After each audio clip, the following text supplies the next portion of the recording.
21 رمضان المبارک ہے اور بہت سارے افراد کو احباب کو پتہ ہے کہ 21 رمضان المبارک حضرت علی شیر خدا رضی اللہ تعالی عنہ کا یوم شہادت ہے۔ واقعہ شہادت مبارکہ کا کچھ یوں ہے کہ 17 رمضان المبارک کی سحری کے وقت آپ رضی اللہ تعالی عنہ جا رہے تھے اپنے بیٹے حسن سے، پہلے آپ نے گفتگو فرما دی تھی لیکن آپ چلتے ہوئے جا رہے تھے اور لوگوں کو ساتھ نماز کے لیے بیدار کر رہے تھے۔ تو ایسے میں عبد الرحمن ابن ملجم جو خارجی تھا، اور اس دور میں خارجی باقاعدہ پیدا ہو چکے تھے، عبد الرحمن ابن ملجم سامنے آ گیا اور اس نے حضرت علی رضی اللہ تعالیٰ عنہ پر تلوار کا ایک بھرپور وار کیا جو آپ کے سر مبارک پر لگی اور سر مبارک سے آتی ہوئی آپ کی کن پٹی پر تقریباً آ کر رکی۔ اس قدر خون بہا کہ ویسے آپ نے یہ فرمایا، جب آپ کو تلوار لگی تو آپ نے فرمایا فزت برب الکعبہ، رب کعبہ کی قسم میں کامیاب ہو گیا۔ اور اس سے پہلے حضرت حسن رضی اللہ تعالیٰ عنہ سے حضرت علی رضی اللہ تعالیٰ عنہ بیان کر چکے کہ میں نے آج خواب میں نبی پاک صلی اللہ علیہ وسلم کی زیارت کی ہے۔ تو اللہ کے نبی علیہ السلام کی زیارت ہوئی ہے اور ان سے میں نے شکوہ کیا ہے کہ آپ کی امت نے میرے ساتھ بڑا پریشان کرنے والا معاملہ اختیار کیا ہے۔ تو آپ نے فرمایا، نبی پاک صلی اللہ علیہ وسلم نے فرمایا کہ پھر ان کے لیے دعا کرو۔ تو آپ حضرت علی رضی اللہ تعالیٰ عنہ فرماتے ہیں خواب میں کہ میں نے دعا میں یہ کہا کہ میرے مولا مجھے ان سے بہتر لوگ عطا فرما دے اور ان پر مجھ سے جو ہے نا برا شخص، یعنی مطلب ایسا شخص کہ جو ظالم ہو اس کو ان پر مسلط کر دے۔ یہ لفظ بے ادبی لگتی ہے کہ مجھ سے برا، اللہ معاف کرے، یعنی ظالم شخص کوئی ان پر مسلط کر دے۔ تو آپ کی ادھر دعا کرنا اور دوسری طرف پھر حجاج بن یوسف کا پیدا ہونا، یہ معاملہ قریب قریب بتایا جاتا ہے۔ تو حجاج بن یوسف نے پھر وہ اچھے اور بروں کی تمیز کیے بغیر پھر لوگوں کو بہت زیادہ قتل کیا ہے۔ تو حضرت علی رضی اللہ تعالیٰ عنہ ادھر آپ یہ گفتگو فرمائی اور اس کے بعد آپ کی شہادت کا سبب بنتا ہے وہ زخم کہ جس کی وجہ سے آپ اس دنیا سے جاتے ہیں۔ لیکن یہ 17 رمضان مبارک ہے، آپ جمعہ کے دن بھی زندہ رہے، ہفتہ کے دن، یہاں تک کہ اتوار رات کو آپ رضی اللہ تعالیٰ عنہ کی روح قفس انسری سے پرواز کر گئی۔ تو آپ رضی اللہ تعالیٰ عنہ بڑے خوبصورت آپ سیرت چھوڑ کر گئے ہیں اور بڑا خوبصورت آپ طریقہ چھوڑ کر گئے ہیں۔ ہم چاہتے ہیں کہ آپ کے کچھ طریقوں میں سے کچھ آپ کے سامنے بیان کیا جائے۔ آپ کی سیرت مبارکہ میں آپ کی شجاعت بھی بڑی مشہور ہے، آپ کی سخاوت بھی بڑی مشہور ہے، آپ کا علم بھی بڑا مشہور ہے، یعنی بہت ساری جہتوں سے حضرت علی رضی اللہ تعالیٰ عنہ ایک الگ مقام رکھتے ہیں۔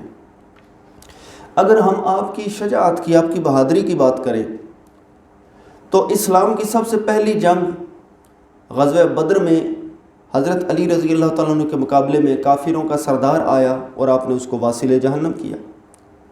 غزوہ احد کی بات کریں تو جب مسلمانوں کو کافروں نے گھیر لیا اور اس قدر شدید حملہ تھا کہ نبی پاک صلی اللہ علیہ وسلم مسلمانوں کی نظروں سے اوجھل ہو گئے، تو کافروں نے مشہور کر دیا کہ محمد صلی اللہ علیہ وسلم قتل کر دیے گئے ہیں، استغفر اللہ۔ اب یہ سننا تھا کہ مسلمانوں میں بہت سارے افراد بد دل ہو کر کہ بھی ہم کس کے لیے لڑ رہے ہیں، جب ہمارے کریم آقا نہیں ہیں تو ہم کس کے لیے لڑ رہے ہیں۔ بہت سارے افراد میدان سے چلے گئے۔ حضرت علی رضی اللہ تعالیٰ عنہ روایت کرتے ہیں کہ میں نے دیکھا، یعنی میں نے سوچا کہ بھئی نبی پاک صلی اللہ علیہ وسلم میدان سے بھاگ تو سکتے نہیں، تو یہ ممکن ہے کہ اللہ تعالیٰ نے آپ کو اٹھا لیا ہو، یہ ممکن ہے، کیونکہ یہ مثال پہلے موجود تھی کہ حضرت عیسیٰ علیہ السلام کو اللہ تعالیٰ نے آسمانوں پر اٹھا لیا تھا، تو یہ ممکن ہے کہ آپ کو اللہ تعالیٰ نے اٹھا لیا ہو۔ بہرحال حضرت علی رضی اللہ تعالیٰ عنہ کے ذہن میں یہ آئی کہ چلیں اب جو ہوتا ہے دیکھا جاتا ہے، ہم آگے بڑھتے ہیں۔ حضرت علی رضی اللہ تعالیٰ عنہ، یعنی کہ اگر سرکار نہیں رہے تو اب ہمارا کیا فائدہ۔ حضرت علی رضی اللہ تعالیٰ عنہ بھی جان کی بازی لگا کر آپ بڑھے آگے، اور آپ نے لوگوں کے جتھے میں، کافروں کے جتھے میں گھس گئے، وہاں آپ قتل و غارت کرتے ہوئے آپ آگے بڑھے، یہاں تک کہ نبی پاک صلی اللہ علیہ وسلم کی زیارت ہو گئی۔ اب ایسے عالم میں جب کہ امیدیں منقطع ہو چکی ہوں، پھر جب اپنے محبوب کی زیارت ہوتی ہے تو بندے کا کیا حال ہوتا ہے۔ تو جب نبی پاک صلی اللہ علیہ وسلم کی زیارت ہوئی تو حضرت علی رضی اللہ عنہ بڑی تیزی کے ساتھ اپنے آقا کے پاس پہنچے، اور جا کے جب آپ قریب آئے تو آپ نے دیکھا کہ نبی پاک صلی اللہ علیہ وسلم پر حملے شدید سے شدید تر ہیں۔ تو نبی پاک صلی اللہ علیہ وسلم پر جو حملے ہو رہے ہیں نا، تو حضرت علی رضی اللہ عنہ جب پاس آئے تو آپ نے فرمایا کہ علی ان کو روکو۔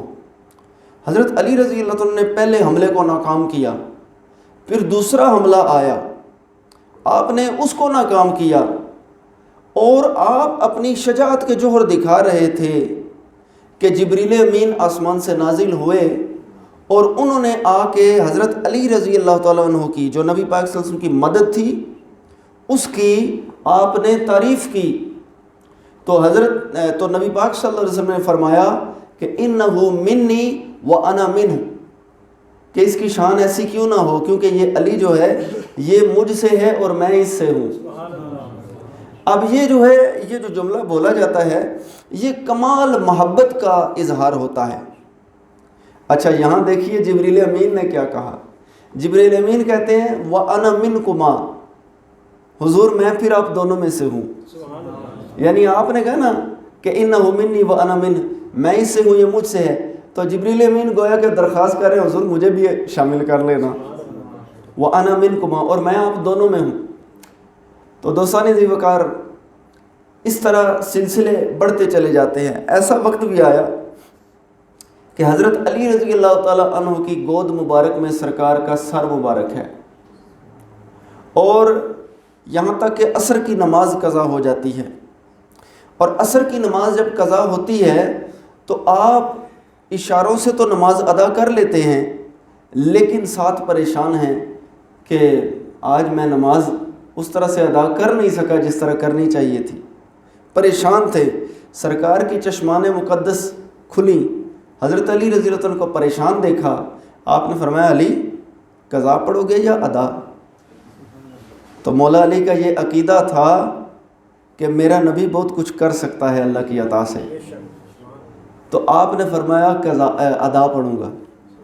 نبی پاک صلی اللہ علیہ وسلم نے اللہ تعالیٰ سے عرض کیا اے اللہ علی تیری اطاعت میں تھا، اس کے لیے سورج کو واپس کر دے۔ اللہ پاک نے وہ کرم فرمایا کہ وہ جو غروب آفتاب تھا، غروب سورج تھا، وہ دوبارہ عصر کے وقت پر آیا، اور حضرت علی رضی اللہ تعالی عنہ نے عصر کی نماز ادا فرمائی۔ اسی طرح حضرت علی رضی اللہ تعالیٰ عنہ کی زندگی مبارکہ کا ایک واقعہ ملتا ہے، اور ساری زندگی کے جتنے بھی واقعات آپ پڑھ کے دیکھیے، کسی ایک بھی جگہ پر حضرت علی رضی اللہ تعالیٰ عنہ اپنے دشمن کے مقابلے میں زیر نہیں ہوئے، چاہے وہ جنات کے ساتھ ہی کیوں نہ ہو۔ ایک دفعہ جنات کے ساتھ آپ کا مقابلہ ہوا، حضرت عبداللہ ابن عباس رضی اللہ تعالیٰ عنہ روایت کرتے ہیں، اور اس واقعہ کو شواہد النبوہ کے اندر مولانا عبد الرحمن جامی رحمۃ اللہ علیہ نے بیان فرمایا ہے کہ نبی پاک صلی اللہ علیہ وسلم نے مکہ معظمہ سے اپنا حدیبیہ کے مقام سے، صلح حدیبیہ ہوئی نا، حدیبیہ کے مقام سے آپ مکہ معظمہ کی طرف جا رہے تھے کہ راستے میں صحابہ کرام کو پیاس کی شدت ہوئی، تو اللہ کے نبی علیہ الصلوۃ والسلام نے ایک کنویں کے بارے میں فرمایا کہ کوئی جو بندہ اس کنویں سے پانی بھر کر لائے گا نا، اس کو اللہ کا رسول جنت کی خوشخبری دیتا ہے۔ اب دیکھیے کہ الحمدللہ ہمیں وہ واقعات مل رہے ہیں کہ جس سے ہمارا یہ نظریہ مضبوط ہو رہا ہے کہ اللہ کے رسول صلی اللہ علیہ وسلم بھی بہت کچھ کر سکتے ہیں، اور آپ صلی اللہ علیہ وسلم کے محبوب بھی بہت کچھ کر سکتے ہیں۔ ٹھیک ہے، ہمارا وہ نظریہ نہیں ہے کہ بس جی جو کرتا ہے اللہ کرتا ہے۔ مسجدوں میں آتے ہیں نا تبلیغ کرنے، بھئی سب کچھ اللہ کی طرف سے ہونے کا یقین، مخلوق سے کچھ نہ ہونے کا یقین ہمارے دل میں آ جائے۔ بندہ ان سے پوچھے تو صحیح، اگر سب کچھ اللہ کی طرف سے ہوتا ہے تو پھر برے کام کون کرتا ہے؟ اللہ کے بندو، لوگوں کو اسلام کی تبلیغ کرو، نہ کہ لوگوں کو ایسی تبلیغ کرنا شروع کر دو جس سے اللہ تعالیٰ پر ظلم واجب آئے۔ کہ نعوذ باللہ اللہ تعالیٰ کچھ غلط کر سکتا ہے، سب کچھ بہرحال یہ ایک الگ بحث ہے۔ حضرت علی رضی اللہ تعالیٰ عنہ، آپ کا مقابلہ اس طرح سے وہ ہوتا ہے کہ نبی پاک صلی اللہ علیہ وسلم نے جب فرمایا نا کہ جو لے کر آئے گا پانی اس کے لیے جنت کی خوشخبری ہے، ایک صحابی رضی اللہ تعالیٰ عنہ اٹھے، آپ صلی اللہ علیہ وسلم نے ان کے ساتھ سقوں کی، یعنی پنجابی چاہتے ہیں مشکی، مشکیزہ اٹھائے ہوئے افراد جو ہے نا وہ ان کے ساتھ جا رہے ہیں۔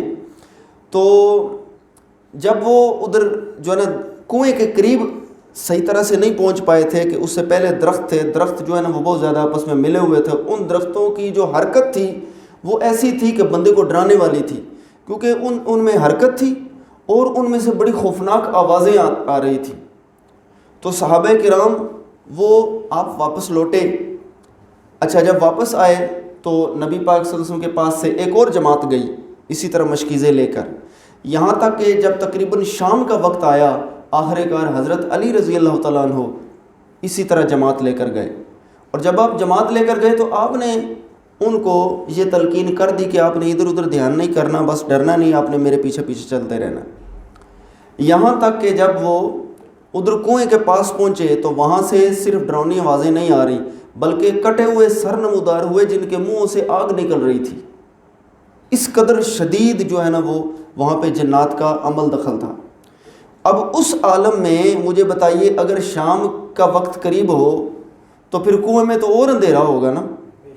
حضرت علی رضی اللہ تعالیٰ عنہ آپ کنویں میں اترے، آپ کا پاؤں مبارک پھسلا تو آپ کنویں میں گرے، اور کنویں سے جو ہے وہ مذاق اڑانے کی، ہنسنے کی آوازیں آئیں۔ تو حضرت علی رضی اللہ تعالیٰ عنہ بہرحال استقامت کے ساتھ آپ نیچے تشریف لے گئے، اور آپ نے جنات کے ساتھ آپ کی گفتگو ہوئی۔ جب جنات کی شرارتیں بڑھی تو آپ نے باقاعدہ ان کے ساتھ مقابلہ کیا، آپ فتح یاب ہوئے، اور آپ فرما رہے ہیں کہ ہاں جی ڈول نیچے لٹکاؤ۔ ڈول نیچے لٹکایا گیا، آپ ڈول بھر کے دے رہے ہیں، مشکیزیں بھرے جا رہے ہیں، یہاں تک کہ وہ سارے مشکیزیں پر کر لیے گئے، فل کر لیے گئے۔ حضرت علی رضی اللہ تعالیٰ عنہ باہر تشریف لائے۔ اب وہ جو پہلے آوازیں آ رہی تھی نا، اب حضرت علی رضی اللہ عنہ جب باہر تشریف لائے، کوئی ڈراؤنی آواز نہیں آ رہی، کوئی آگ کا کھیل نہیں ہے، کوئی اس طرح کا معاملہ نہیں ہے۔ بس ہو کیا رہا ہے؟ ہو یہ رہا ہے کہ حضرت علی رضی اللہ عنہ جب ادھر جا رہے ہیں نا نبی پاک صلی اللہ علیہ وسلم کی طرف، تو ایک غیبی آواز آئی، اور اس غیبی آواز نے کیا کیا؟ نبی پاک صلی اللہ علیہ وسلم کی نعت پڑھی اور حضرت علی رضی اللہ تعالیٰ عنہ کی شان میں منقبت پڑھی۔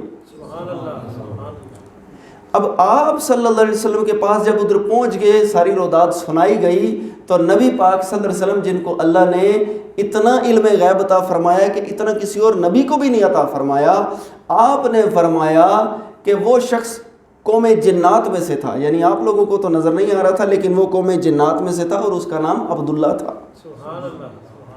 اب دیکھیے کہ جو کہتے ہیں کہ نبی غیب نہیں جانتے، وہ یہ تو دیکھیں کہ نبی کی عطا سے، نبی کے وسیلے سے نبی کے علی بھی غیب یعنی آپ رضی اللہ تعالیٰ عنہ وہاں پہنچے تو نبی پاک صلی اللہ علیہ وسلم ہی بتا رہے ہیں نا کہ بھئی اس طرح سے یہ اصل میں حقیقت میں یہ قوم جنات میں سے شخص تھا اور اس کا نام عبداللہ تھا۔ تو ویسے تو حضرت علی رضی اللہ تعالیٰ عنہ کے علم کے حوالے سے بڑے عجیب عجیب واقعات مشہور ہیں۔ ایک واقعہ میں سنا کر موضوع کو جو ہے میں وائنڈ اپ کرتا ہوں۔ حضرت علی رضی اللہ عنہ کے پاس ایک یہودی آیا اور آ کر کہتا ہے کہ بھئی آپ باب مدینۃ العلم ہیں، تو کیا قرآن مجید میں ہر چیز کا علم موجود ہے؟ آپ نے فرمایا بالکل قرآن مجید میں ہر چیز کا علم موجود ہے۔ تو اس نے کہا قرآن مجید میں میری اور آپ کی داڑھی کا ذکر بھی ہے۔ حضرت علی رضی اللہ عنہ کی داڑھی شریف بڑی خوبصورت گھنی، اور اس کی داڑھی بس تھوڑی سی تھی کہیں، تو آپ نے فرمایا بالکل ہے۔ اب یہاں موجودہ دور کے کوئی ہوتا ہے تو وہ تو کہتا ہے یار کیا کرتے ہو، قرآن مجید میں اشارات دیے گئے ہیں، تو وہ آپ اتنی تفصیل پوچھ رہے ہو؟ پر قربان جائے مولا علی نے بتایا، اور بتا کر گویا کہ ہمیں یہ بھی بتایا کہ قرآن مجید میں ہر چیز کا علم موجود ہے۔ آپ نے فرمایا سورہ اعراف کی آپ نے آیت تلاوت فرمائی، آپ نے فرمایا والبلد الطیب یخرج نباتہ باذن ربہ والذی خبث لا یخرج الا نکدا۔ آپ فرماتے ہیں والبلد الطیب، جو پاک زمین ہوتی ہے نا، یخرج نباتہ باذن ربہ، اس کا جو سبزہ ہے نا، جو اس کی کھیتی ہے، یہ رب کے اذن سے نکلتی ہے۔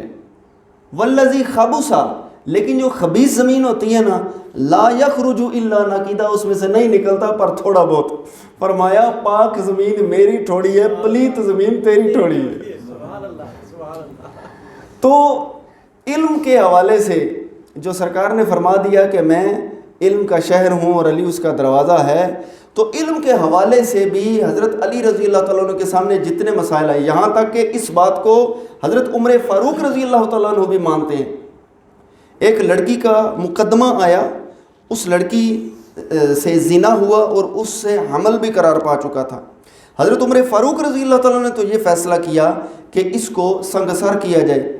حضرت علی رضی اللہ تعالیٰ عنہ نے نبی پاک صلی اللہ علیہ وسلم کی یہ تعلیم یاد فرمائی کہ بھئی جو زانیہ حاملہ ہے نا، اس کے لیے تو سرکار کی تعلیم یہ ہے کہ وہ پہلے بچے کو جنم دے، پھر اس کے بعد اس کو سنگسار کیا جائے. قربان جائے حضرت امیر المومنین عمر فاروق رضی اللہ تعالیٰ پر. آپ فرماتے ہیں لولا علی لہلک عمر، یعنی علی نہ ہوتے تو عمر ہلاک ہو گیا ہوتا.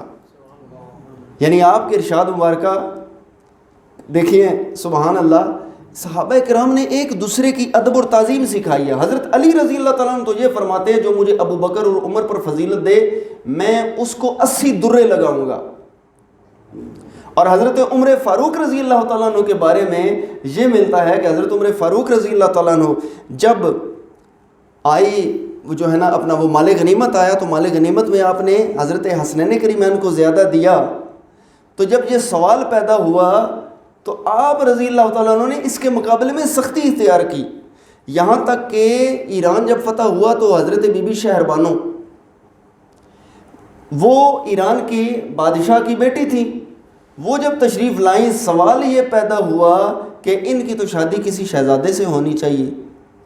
آپ کے شہزادے موجود تھے، لیکن حسنین کریمین کے ہوتے ہوئے حضرت امام حسین رضی اللہ تعالیٰ عنہ کو حضرت عمر فاروق رضی اللہ تعالیٰ عنہ نے حضرت شہر بانو کے لیے سلیکٹ فرمایا کہ حضرت امام حسین کے ہوتے ہوئے میرا بیٹا کوئی شہزادہ نہیں ہوتا. یہ صحابہ کرام کا طریقہ تھا. تو دوستان ذی وقار، عقائد بالکل واضح ہیں. حضرت علی رضی اللہ عنہ حق پر رہے ہیں، ہمیشہ حق پر رہے ہیں. حضرت علی رضی اللہ عنہ اس وقت بھی حق پر تھے جب آپ نے رضا و رغبت کے ساتھ اپنا ہاتھ نبی پاک صلی اللہ علیہ وسلم کے اپنا حضرت بکر صدیق کے ہاتھ میں دیا کہ میں آپ کے ہاتھ پر بیعت کرتا ہوں کہ آپ مسلمانوں کے خلیفہ ہیں، میں خوش ہوں اس بات پر. آپ اس وقت بھی حق پر تھے جب آپ نے امیر المومنین عمر فاروق رضی اللہ عنہ کے ہاتھ میں بیعت کی اور ان کو ایکسیپٹ کیا، تقیہ کر کے نہیں، یہ جان کر کہ یہ مسلمانوں کے لیے مفید ہیں. پھر آپ اس وقت بھی حق پر تھے جب آپ نے امیر المومنین حضرت عثمان غنی رضی اللہ عنہ کے ہاتھ پر بیعت کی. پھر یہ حق کا سلسلہ اس وقت تک چلتا رہا یہاں تک کہ آپ کے بیٹے حضرت امام حسن رضی اللہ تعالیٰ عنہ، آپ نے جب حضرت امیر معاویہ رضی اللہ تعالیٰ عنہ کے ہاتھ پر بیعت کی تو حضرت علی رضی اللہ عنہ کا حق اب حضرت امام حسن کے ذریعے سے چل رہا ہے. اس لیے کہ حضرت علی رضی اللہ عنہ کا خون باطل کا ساتھ نہیں دے سکتا، باطل کو مضبوط نہیں کر سکتا. تو حضرت امیر معاویہ رضی اللہ عنہ کے ہاتھ پر حضرت امام حسن رضی اللہ عنہ بیعت کر کے فرما رہے ہیں کہ میں بھی حق پر ہوں اور میرے باپ بھی حق پر تھے. ٹھیک ہے، تو یہ ادھر سے ریت چلی ہے ساری محبتوں کی. اللہ تعالیٰ سے دعا ہے کہ جو کچھ ہم نے بیان کیا ہے اگر اس میں کوئی کمی کوتاہی رہ گئی اپنے کرم سے معاف فرمائے، اور اللہ تعالیٰ ہمیں حضرت علی رضی اللہ عنہ کی اس طرح کی محبت عطا فرمائے جو محبت اللہ کو بھی پسند ہے اور اس کے محبوب کریم علیہ الصلوۃ والسلام کو بھی پسند ہے. آمین صلی اللہ علیہ وسلم.